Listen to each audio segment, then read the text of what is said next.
So this video is going to be on the multiplication rule and sort of kind of the probability of problems that kind of use it. It's a little bit of a strange rule because most people don't really call it the multiplication rule. They use more of the intuitive version. And you'll see that this is actually something we've been using in the past. We just really haven't put a name to it.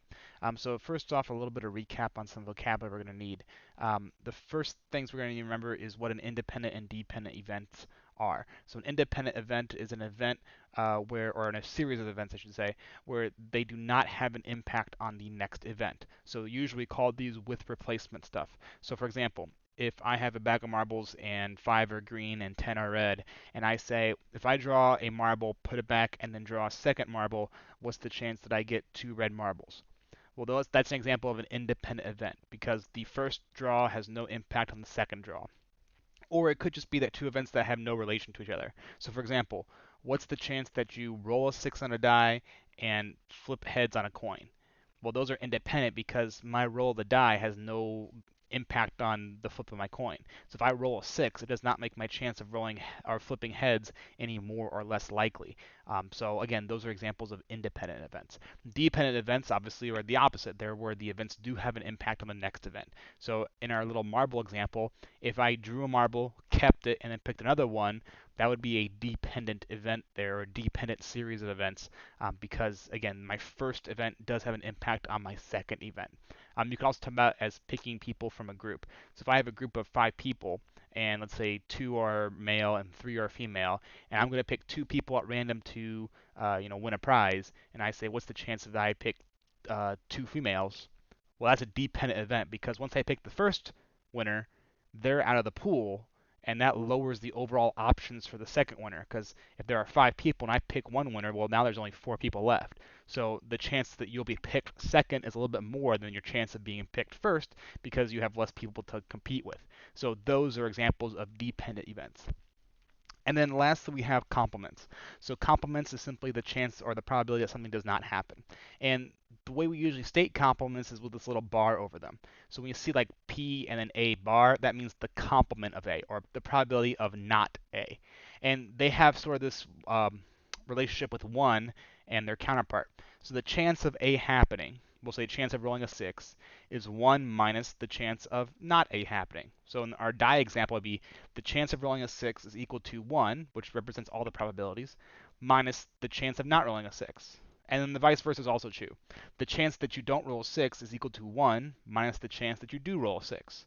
So complements always have this 1 minus relationship to the main probability there. And this will come into play later on in the lesson here, but just something to keep in the back of your head for now.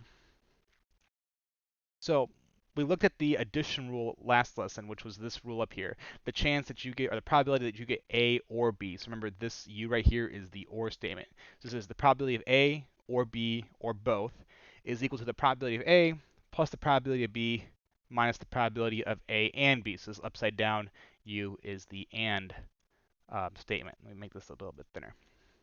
So or is the upside down U, we call that a union, and then and is the n, we call that the intersection. So or, which is a union, and which is an intersection. And this is how they related with that addition rule. Well, the multiplication rule basically deals with this part right here. So this part is dealt with the multiplication rule, A intersect or and B. And the way we get that is it states that the chance of these happening is the probability of A times the probability of B given A. So this line here, we'll talk about this in a minute, but that represents a given. So the chance of A happening times the chance that B happens, assuming that A does happen in the first place. So we'll talk a little bit more about this in just a second. But first off, one key difference is that this multiplication rule is used for 2 separate events. So last time we were looking at the addition rule, we almost focused exclusively on one event that had sort of 2 outcomes. Like if you pick a card, what's the chance that it's red or an ace? So one card, 2 probabilities, red or ace or both. So technically 3, but that's what we were looking at there. In this case, we're talking about 2 different card picks. So when we're doing this here, we're talking about the chance of picking, let's say, the probability that the first card is an ace and the second card is less than a face card. So we're drawing 2 cards in this case, not just one. So the multiplication rule deals with 2 separate events. Now, technically speaking, the addition rule can also work with two separate events as well. So this can go either way, but multiplication rule is almost always one event, or sorry, two events with two unique outcomes. In this case, drawing two cards, one is an ace and one is less than a face card, or something along those lines. So again, just keep in mind here when you're reading a problem, am I talking about two separate events that I'm trying to track here, where one occurs and then another occurs, one right after another, so there's a sequence? Or am I talking about one event with two possible outcomes, like drawing one card and have it being a red or a face, versus drawing two cards, the first one's a face and the second one's a red, or the first one's an ace and the second card is less than a face card, that sort of thing. So two separate events, you're probably going to do with the multiplication rule. If you have one event with two possible outcomes, that's when you're probably going to do the addition rule. But as you see, this can also be applied to either case. So again, just depends on how you're going to look at that, and we'll go through some of those later on, either in this lesson or the next one. So let's talk a little bit about this notation right here, because that's kind of a strange notation. So this right here stands for, as I said, the probability that B happens given that A happens first. So again, this is the English way of saying here, the probability that B given that A happens first. So we actually have already seen this in without replacement problems. We actually use this idea here. So let's talk about like a common without replacement problem. So you have 5 green marbles, 3 red marbles in an urn, which is kind of like a vase or a whole container. What's the chance that you draw a green marble and then a red marble without replacement? So you draw a green marble, keep it, and then try to pick a red marble. Well, if we use the multiplication rule, we can break this down to two events. Event A is the green marble. Event A is picking the red marble, and I should say picking the red marble after you've picked the green marble. So again, there's two events going on here, or two draws. So the probability you get green and then red. So again, I say then. You could also say and if you want to, just so that you're using the same notation. But when we say here green and red, we're not talking about one marble that's green and red. We're talking about two separate draws. First draw green, and then second draw red. So the multiplication rule says that if I want the probability of A and then B, that's the chance of the green marble, which is event A, times the chance of a red marble, which is event B, given that A happened first. So the chance you draw red given that you drew green the first time. Well, if there's 5 green and 3 red, that means there's 8 marbles total. So the chance that we pick a green marble, P of A, is 5/8. So this is probability of A, event A. 5 green marbles out of 8 total marbles. So if I picked a green marble, this one right here says red given green first. Well, if I assume that I picked a green marble, that means there's only 7 marbles left in the urn. That's why this number right here is a 7, not an 8, because again, it's without replacement. So it's going to be 3 red marbles out of 7 total marbles now, not 8. And this is what that line there means. This is what it means to have given A. It means you're going to assume that A happened, you're going to reassess the situation, figure out how many are your target outcomes, how many are your total outcomes, and make a new fraction usually. So that's where we get this 3 out of 7 from. 3 red marbles out of 7 marbles total left, because again, we're assuming, that's what the given is, we're going to assume that the green marble was drawn first. And then you multiply these two probabilities together, because again, it's the multiplication rule.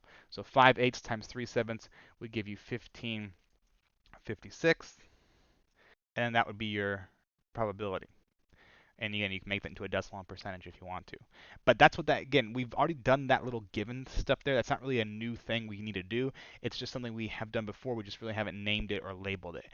So all that given there is saying is that when you do your second fraction, when you're doing your second probability, just assume that the first one has happened already and sort of reassess your situation and change any numbers that need to be changed. Sometimes you won't need to change a thing. If this was with replacement, like let's say we drew a marble and then put it back, this would then be 3 out of 8 still. So sometimes this given has no impact at all. That's when the events are independent. If the events are independent, this right here is just the same thing as probability of drawing a red. Because again, they're independent, they have nothing to do with each other. But if they're dependent, that's when you have to kind of think a little bit. So again, we've talked about the formal rule, which is that P of A and B is equal to blah, blah, blah. The intuitive rule, again, is just what we've been doing. We put it into kind of words here. The chance that we get A occurring and then B is the chance that A occurs times the chance that B occurs given that A has already occurred. So we multiply the probability of A and the probability of B given A, which again is something we've already been doing. So these examples here should look somewhat familiar. We have 2 males and 4 females in a class. A teacher calls on 2 students at random. What's the chance that they choose a male and then a female? Okay, well, how many students in the class total? 2 males, 4 females. That means there's 6 total. So what's the chance they choose a male? So that's event A. So A is male, and then the chance of choosing a female is the second one, so we'll put B as female. So if I want the probability of A and then B, so A intersect B, the upside down U there, or an N, that is the probability of A happening times the probability of B given A. What's the chance they choose a male? Well, 2 males out of 6, so 2 out of 6 chance of choosing a male. What's the chance they choose a female given that they already picked a male? Well, there's 4 females in the class, so 4. There's 4 to choose from. But instead of being out of 6, it's going to be out of 5 because there's only 5 people left because I'm assuming that event A has already happened. Again, this is no different than what we did before with the with and without replacement. This is just putting a little bit more formal spin on it. So this is the chance of picking a male. This is the chance of picking a female, assuming one male has already been picked. So the number on bottom is less because there's less people in the class now because one person has already been picked and they can't get picked again, assumingly. So this would be 8 out of 30, or if you reduce it, that'd be 4 out of 15. And again, you can make that into a decimal or a percent if you want. So again, this looks somewhat familiar from what we've done in the past. If we switch this up and want the probability that they choose 2 males, so A in this case would be choosing a male, and then B in this case would be choosing another male, so I'll just put male again. So the probability of A and B is equal to, let's see here, the probability of A times the probability of B given A. So the probability of A happening, well, again, there's 2 males out of 6 total, so it'd be 2 out of 6, times, and the probability of choosing another male given you've chosen a male first, or you've chosen a male first. So you already chose one male, so we said that there's only 5 people left in the class, but now there's also only one male left in the class. So it won't be 2 out of 5, it'd be 1 out of 5. Because if we assume that we pick this male first, that means they can't get picked again, so that means that there's only one male left out of the 5 students in there. And then again, we multiply this here, we get 2 out of 30, or 1/15. So again, in this case here, we're just kind of going step by step, reassessing our situation as it occurs. So probably getting your first male, 2 out of 6. 2, 6, got that down, and then you reassess. We've picked that one male, so there's 5 left, and there's only one male left because we already picked one for the first one. So there's a 1 in 5 chance of getting that second male picked in that second draw, or that second call out. So let's go ahead and look at some of the ones that might not be as cut and dry. And again, there's a difference between dependent and independent here. So this B given A, if the events are independent, this B given A is just the same thing as the probability of B. Now that sounds kind of weird saying it in words, but let me show you like hopefully a pretty clear example that will show this here. So this is an example of a dependent event. The chance that you have 3 male snakes and 7 female snakes, so 10 snakes total. And again, this is kind of like the last problem here. What's the chance that we pick 2 female snakes for display if we're picking at random? Okay, so the probability of female and another female. I'll put F and F rather than A and B, so just to shorten up the work a little bit. So the probability of picking a female and then another female. So the probability of picking your first female, well, there's 7 female snakes out of 10. So it'd be 7 out of 10 times. Now the probability you get a second female given you've already picked a female first. So we already picked a female first, so there's only 9 snakes left. And of those 9 snakes left, only 6 of them are female, because again, we chose one of the female snakes in our first pick. So there's 6 of them left here. And so we multiply this here, and we get 42 out of 90. And again, you can reduce that on your own. I'm not going to bother reducing it right now, just to shorten up the video a little bit. So again, nothing different than what we just did in the past, right? Now, if you have an independent event, this second fraction is going to be just doing its own thing. So what I mean by that is, let's look at this example here. 3 male snakes and 7 female snakes, so again, 10 snakes total. What's the chance that we pick a female snake and that the pet store owner rolls a 6 on a standard die? So these two events clearly have nothing to do with each other. If he picks a female snake, it's not going to make his chance of rolling a 6 any more or less likely. They're completely unconnected. So if I want the probability of picking a female snake and rolling a 6, that would be the probability of picking a female times the probability of rolling a 6 given that I've picked a female. So 6 given female. Well, the chance of getting a female is, again, still 7 out of 10 times the chance that you roll a 6 given that you picked a female. Well, if I pick a female, my chance of rolling a 6 is still just 1 out of 6 on a standard die. Because, again, a standard die goes from 1 to 6 evenly. So this is what I mean by if your events are independent, the probability of A given B is just the same thing as the probability of B itself. So there's no change in that second fraction. It was 1 out of 6 to begin with. It's going to be 1 out of 6 no matter what happens here. So this could be the probability of picking a male and 6 given a male. This would still be 1 out of 6. So that's what I mean by if it's independent, this second fraction is not affected at all by the first fraction, essentially. This second event is not affected at all by this first event. Therefore, its fraction is going to be self-contained. It's not going to change or alter at all. It's still going to be 1 out of 6 like it usually is. So we multiply this and we get 7/60. So here, again, second fraction had no necessarily impact or had no influence from the first fraction, whereas over here it did. So this 6 out of 9 is different than what it would be originally by itself because, again, we picked a female first. So the chance of getting our second female has been affected.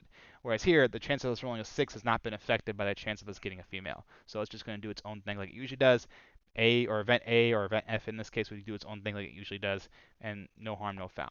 So again, this is a bit kind of an extreme example of when events are independent because, again, they're two completely different things. But when you're doing a problem, you should always take a moment and kind of consider, are these events independent or dependent, and how will that affect my work going forwards here? So it's always good to kind of, in your head here at least, figure out whether they're independent or dependent first before you start picking out formulas and plugging in numbers and all that.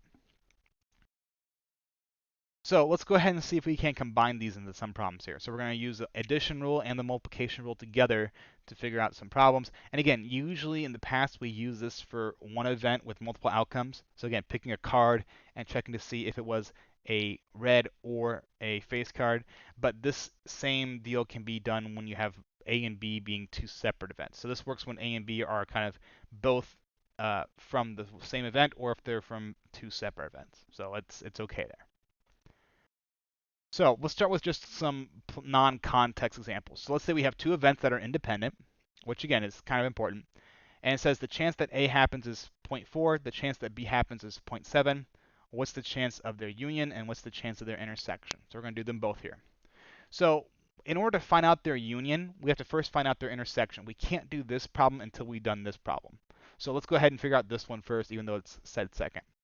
So the chance that A and B happens, so again, this upside down U is and. The chance that A and B happens, well, that's using the multiplication rule. Again, multiplication rule goes with intersections. So that is going to be the probability of A times the probability of B given A. Well, the probability of A, it says here, is 0.4. 0.4.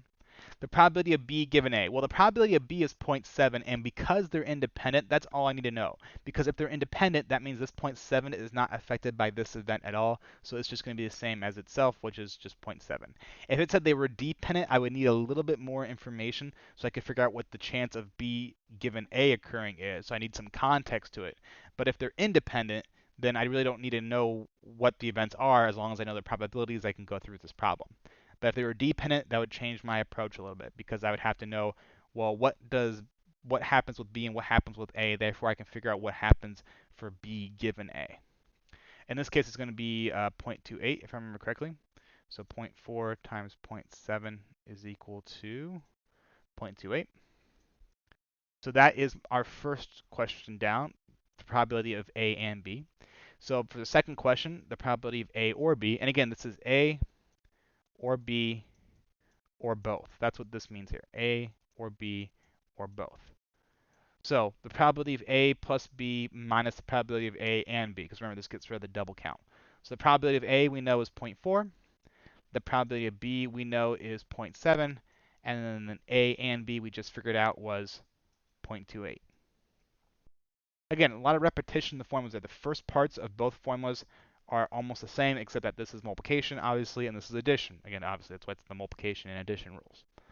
So we do zero point 0.4 plus 0.7, which is over 100%, which is not good because we can't have a probability over 100%, but that's why we subtract, right? So if you find your probability is over 100%, it means you probably haven't subtracted yet, which should bring it back down to a more reasonable level of 0.82.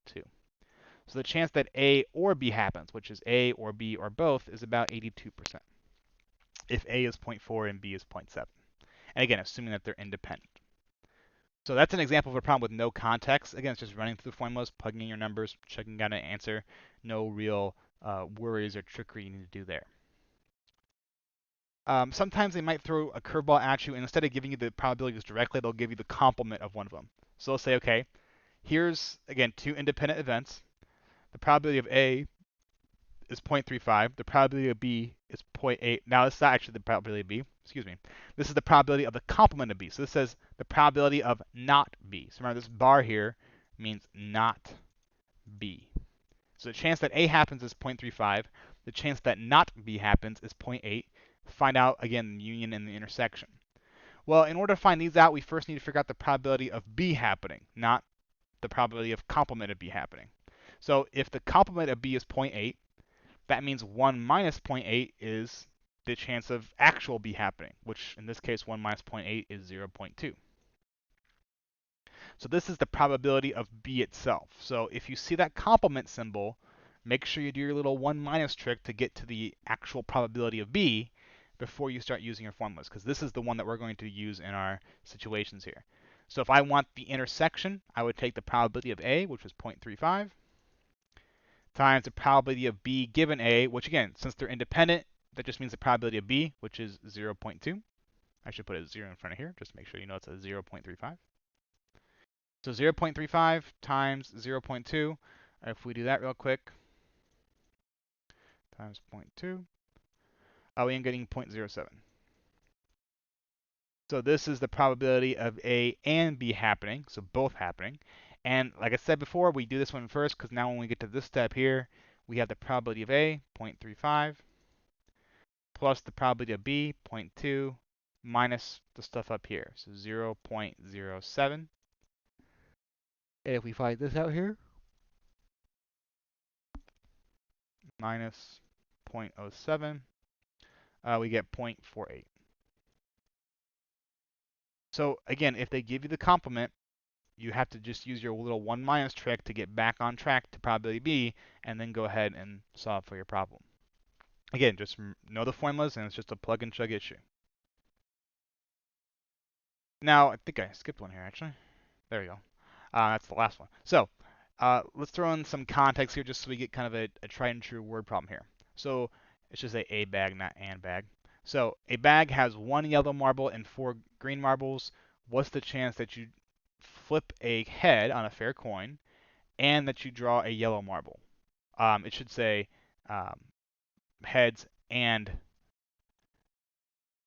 that a marble is yellow. Because again, or, we know that that's going to be just additional. I want and. Actually, you know what? I take that back. Let's actually do or. I forget. Because or will have us do both. So if we leave it as or, we can actually do both the and the or version, and we'll get our answer that way. So heads or a yellow marble is drawn. So this is the chance of getting heads. This is the chance of getting a yellow marble, or the chance of getting heads and a yellow marble. We're looking for all three cases. So what's the chance that I flip heads, or that I pick a yellow marble, or that both happen? Well, let's break this down to our two events. Event A is flipping heads. Event B is drawing a yellow marble. Now, are they independent? Well, yeah, pretty much. Because if I draw a yellow marble, or sorry, let me do it in order here. If I flip heads, that does not make my chance of drawing a yellow marble any more or less likely. Or if I flip tails, it doesn't mean I'm any more or less likely to draw a yellow marble because of that either. So yeah, they are pretty independent. Excuse me, I keep yawning. So if we want an or probability, which is what we're asking for here before I almost erased it, we have to first figure out the and probability. So if we want the union, the or, we have to first figure out the intersection, the n, and then we can use our formula. So let's start with the intersection. So the probability of heads and yellow will be the probability of heads times the probability of yellow given that we flip the heads. Well, the probability of getting heads is 1 out of 2. The probability of getting yellow and then, or the probability of getting yellows, sorry, I can't speak today. The probability of getting yellow after you flipped a head, assuming you flipped a head, is just the probability of getting yellow, right? Because again, these are independent. So whether you or not you get heads has no impact on your chance of drawing a yellow. It's still going to be 1 out of 5. 1 yellow marble out of 5 marbles total. Again, 1 plus 4 gives you 5. So because they're independent, I don't really need to think too much on my second fraction. It's just going to be the same thing as if it was by itself. So this would be 1/10. So the probability that I flip a heads and draw a yellow marble is 1 out of 10. So if I want heads or yellow, so that means I could flip a tails in yellow, I could flip a heads and then draw green, and then I can flip a heads and draw yellow. So all 3 cases there, what's the chance that one of those happen? Well, the chance I flip a heads, again, is 1/2. The chance I pull a yellow marble is 1/5, because again, they're independent, so it's not going to change from here to here. These two are going to be the exact same. Minus the chance I do both, so minus 1/10. And because this is or, I should not be multiplying, I should be adding, which some of you might have been caught at and yelling at me for. So that's in it. This is the addition rule, not the multiplication rule. And so we do 1/2 plus 1/5 minus 1/10, and we get 0.6. Or if we change that to a fraction, that'd be 6/10. Or if we reduce that, that'd be 3/5. So either way you want it. 60%, 0.6, 3/5, either are okay. And again, I had to make sure I changed this to addition, not multiplication. Excuse me. Again, not sure why I'm having a yawning spell. Might be because I'm talking so much. Anyway, so that'd be kind of how you do a problem with context there. If they ask you for the or probability, so this or that, you first have to get the and probability, get the chance that both happen together using the multiplication rule. And then once you get that down, you can go back and find the or using the addition rule. So again, these rules kind of play off each other. Multiplication rule feeds into the addition rule. And as we said last time in the other video, you can actually use the addition rule and work backwards to get your and probability from that if you have enough information. Now, just to show you why this is true, or just to prove to you that this works, you can actually model this with a tree diagram. So remember, we have 6 out of 10. So what this literally means here as a probability is that if you want the chance of getting a heads or a yellow, that means there's 10 total possibilities. 6 of them involve you getting heads or yellow, if you reduce it as a fraction. So if we model this with a tree diagram, let's say we're taking this event. Event 1 is flipping, right? So if you take event 1, you can either get, so this is event 1 here, and this is event 1 here. You can either get heads or tails. Now, after you flip, you're going to draw a marble. And one of those cases, you get a yellow. So this is your second event, these branches here. In one of the cases, you get a yellow, and the other 4, you get green. So these are all the possible events that could happen. You can get heads in yellow. You can get heads in green 1, you can get heads in green 2, you can get heads in green 3, you can get heads in green 4, because again, there's 4 different green marbles, so there's 4 chances of you to get green. Or you could flip tails and then get yellow, or tails in green 1, tails green 2, tails green 3, tails green 4. So this is just kind of modeling all the possible situations that could happen, kind of like writing out a list of everything that could possibly happen. It's just in a tree diagram form. And if you notice, if we want the probability of getting heads or yellow, that means when we want all the cases where we get heads, all the cases where we draw yellow, and all the cases where both happen. Well, if I look here, this right here is a case where we get heads in yellow. This is a case where we get heads in green, so it does still count because we are getting heads. This is heads in green, this is heads in green, this and heads in green. So that's 5 cases right there, right? 1, 2, 3, 4, 5. So these are 5 cases where we get heads or yellow. And then again, we get both here, but that just counts as one case, right? It's one outcome. So 5 outcomes where we get heads or yellow. And then down here, there's just one outcome that would work, right? Because in this outcome, we get tails in yellow. So that still satisfies the condition of being heads or yellow, right? We don't get the heads, but we do get the yellow. So it's okay that's an okay outcome there, because it should be one or the other or both. Whereas this event wouldn't work because it's neither heads or yellow. This is not heads nor yellow. This is not heads nor yellow. This is not heads nor yellow. So these 4 events won't work. But these 6 1, 2, 3, 4, 5, 6. So these 6 events will work out of the 10 total events there are. So this, again, same idea here. If we go through and look at each individual event one by one by one, we get the same answer as if we use the formula. So this is just kind of a proof, at least for this case and in a general case, a proof that this multiplication, this addition formula or rules are not just random stuff I'm saying here. They actually do work, and they just little, excuse me, choked up there. They're just a little bit more, again, formal, a little bit easier to do than writing out all the different outcomes here. Now, again, in this case, we could write out the outcomes. In some probability cases, they're so large or so many outcomes that we can't write them out with the easy tree diagram, so that's where we go for the formulas. But again, I just did this here to prove to you that the formulas actually do work and there is a logical basis for their reasoning there. And again, that's just to help further my case there, I guess. So that's the addition multiplication rule. Again, they do play off each other quite a bit. Make sure you kind of get comfortable with their, where is it there? Make sure you get comfortable with their format and their notations because we will be using them quite often. That's it for this video. Hope to help you out. Have a good day.